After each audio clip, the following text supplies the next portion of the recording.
শুটকি হচ্ছে আমার সবচাইতে প্রিয় খাবার। আসসালামু আলাইকুম এভরিওয়ান, কেমন আছেন? ফার্স্টে হচ্ছে কুসুম গরম পানি দিয়ে আমি শুটকিগুলো 15 মিনিট ভিজিয়ে রেখেছি। এরকম বড় বড় করে শুটকিগুলো ভিজাতে দিলে সুবিধা হয় কি, এগুলো পরিষ্কার করতে অনেক সুবিধা হয়। যখন ছোট ছোট করে ফেলা হয় তখন এগুলো পরিষ্কার করতেও কষ্ট হয়ে যায়। তো সবগুলো শুটকি ভালো মতো ধুয়ে নিয়েছি আমি। 2টা ছুরি শুটকি আর লোট্টা শুটকি হচ্ছে একসাথে নিয়েছি।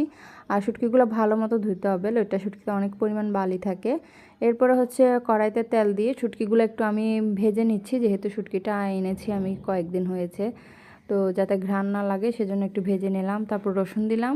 রসুনগুলো যখন একটু একটু লাল হয়ে আসবে তখন সেখানে হচ্ছে গোটা রসুনের কোয়া আর পেঁয়াজ কুচি, টমেটো, কাঁচামরিচ, এরপর হলুদ, মশলা আর হচ্ছে মরিচের গুঁড়ি দিয়ে একটু কষিয়ে নিব। কষিয়ে নেওয়ার পরে সামান্য একটু ঝোল দিয়ে একদম লো আছে এটাকে আমি হতে দিব।